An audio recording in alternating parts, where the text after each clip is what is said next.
নমস্কার, সময় বাংলা সংবাদে আপনাদের স্বাগত। আপনাদের সাথে আমি প্রীতি। দেখে নেব আজকের বিশেষ সংবাদ। মেদিনীপুরে শুভেন্দুর ঝোড়ো প্রচার, শঙ্কর গোছাইতের সমর্থনে 3 কিমি শোভাযাত্রা। বিধানসভা নির্বাচনের প্রাক্কালে মেদিনীপুরে জোরদার প্রচারে নামল বিজেপি। শুক্রবার মেদিনীপুর বিধানসভা কেন্দ্রের বিজেপি প্রার্থী ডক্টর শঙ্কর গোছাইতের সমর্থনে এক বর্ণাঢ্য শোভাযাত্রায় অংশ নিলেন রাজ্যের বিরোধী দলনেতা শুভেন্দু অধিকারী। সোনামুখী থেকে হেলিকপ্টারে করে তিনি মেদিনীপুরের কুইকোটা হেলিপ্যাডে নামেন। সেখান থেকে সিপাহীবাজারের বিজেপি কার্যালয় চত্বর থেকে স্কুল বাজার পর্যন্ত প্রায় 3 কিলোমিটার দীর্ঘ এই মিছিল ঘিরে এলাকা জুড়ে তৈরি হয় রাজনৈতিক উত্তেজনা ও জনসমাগম। দলীয় প্রার্থীর সমর্থনে প্রচারে নেমে শুভেন্দু অধিকারী তৃণমূল সরকারের বিরুদ্ধে একাধিক ইস্যুতে তীব্র আক্রমণ শানান। তিনি বলেন, কয়েকদিন আগেই এই একই পথে পিসিমণি সামান্য সংখ্যক মানুষ নিয়ে হেঁটেছিলেন, কিন্তু আজ মেদিনীপুরবাসীর বিপুল সাড়া প্রমাণ করছে মানুষ তৃণমূল থেকে মুখ ফিরিয়ে নিয়েছে। রাজ্যের কর্মসংস্থান পরিস্থিতি নিয়েও তিনি সরব হন। দাবি করেন, বিজেপি সরকার গঠিত হলে রাজ্যের যুবকদের আর ভিন রাজ্যে কাজের খোঁজে যেতে হবে না, রাজ্যেই শিল্প গড়ে উঠবে এবং কর্মসংস্থানের সুযোগ বাড়বে। পাশাপাশি তিনি কেন্দ্রের আয়ুষ্মান ভারত প্রকল্প, বিশ্বকর্মা যোজনা চালুর আশ্বাস দেন এবং চোর মুক্ত পৌরসভা করার প্রতিশ্রুতি দেন। এদিন তিনি অভিযোগ করেন, বর্তমান সরকারের আমলে ব্যবসায়ীরা চরমভাবে অত্যাচারিত হচ্ছেন। বাড়ির কর ও বিদ্যুতের খরচ বহুগুণ বেড়ে গেছে। এই টাউন কমিটি বা মুসলিম কমিটি কারা তৈরি করল, এই প্রশ্নও তোলেন তিনি। গাজন উৎসবে বক্তাদের উপর হামলার ঘটনায় তীব্র প্রতিবাদ জানিয়ে পুলিশের ভূমিকাও সমালোচনা করেন। মুখ্যমন্ত্রীকে কটাক্ষ করে শুভেন্দু অধিকারী বলেন, পুলিশকে হাত বেঁধে দাঁড় করিয়ে রাখা হয়েছে শুধুমাত্র ভোট ব্যাংকের রাজনীতির জন্য। সভা থেকে তিনি 23 তারিখে ভোটের মাধ্যমে জবাব দেওয়ার আহ্বান জানান এবং প্রতিশ্রুতি দেন। বিজেপি সরকার গঠনের 6 মাসের মধ্যে পৌরসভা নির্বাচন করে মানুষের পৌরসভা গড়ে তোলা হবে। শেখ ওয়ারিস আলীর রিপোর্ট, সময় বাংলা সংবাদ।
বাংলার মুক্তি সূর্য শুভেন্দু অধিকারী জিন্দাবাদ, অধিকারী জিন্দাবাদ, বাংলার দামাল ছেলে শুভেন্দু অধিকারী জিন্দাবাদ,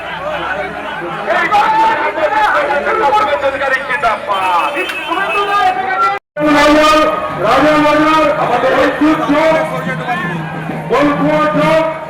আজকের এই সুবিশাল বাইক র্যালি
সুশৃঙ্খলভাবে এগিয়ে চলুন।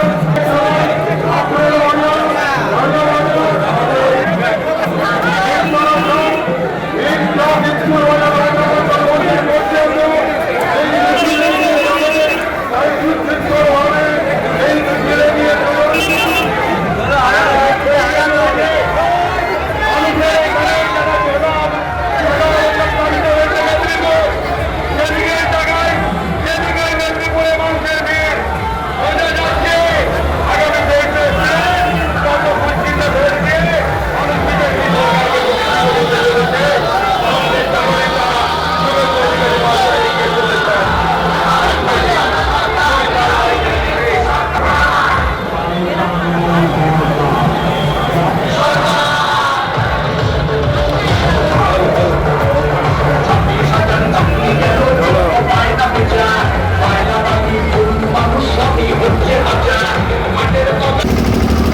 জনতা পার্টির প্রার্থী শিক্ষক আদর্শবাদী ভারতীয় জনতা পার্টির সমর্পিত কর্মী ডক্টর শঙ্কর গুচ্ছায়েত রয়েছেন।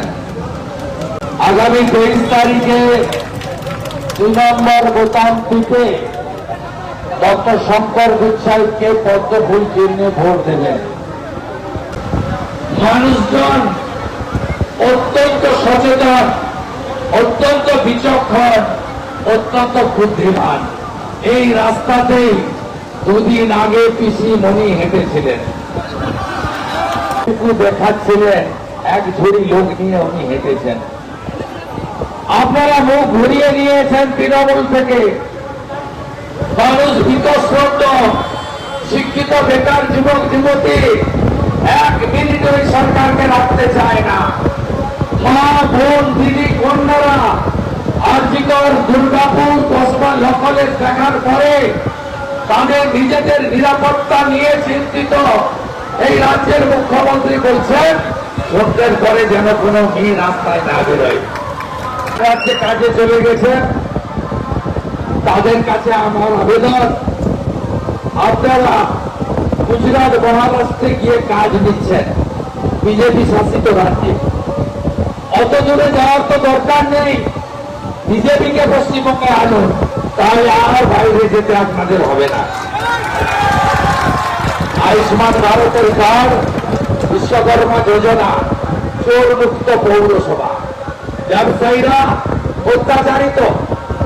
তৃণমূল আসার আগে ট্রেড লাইসেন্সের ফি কত ছিল, ডেভেলপমেন্টের ফি কত ছিল, ইলেকট্রিকের ইউনিট কত ছিল? একটু রাত্রে গিয়ে যোগ বিয়োগ করবেন তো বিরোধী দল নেতা কি বলে গেল? 10 গুণ বাড়িয়েছে অত্যাচারী সরকার।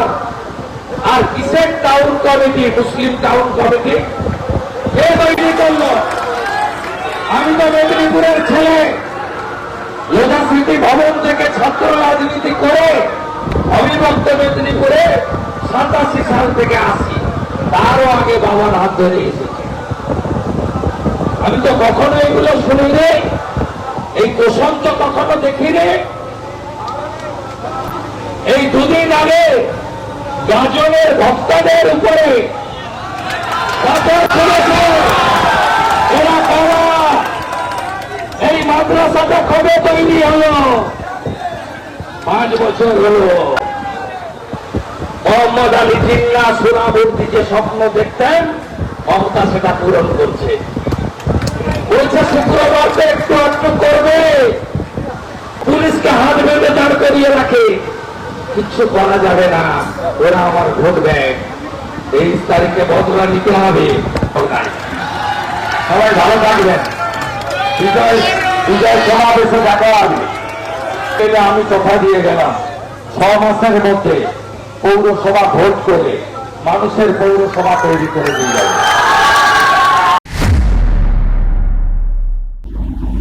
সংবাদ এখনকার মতো এই পর্যন্তই। সঙ্গে থাকুন, দেখতে থাকুন সময় বাংলা।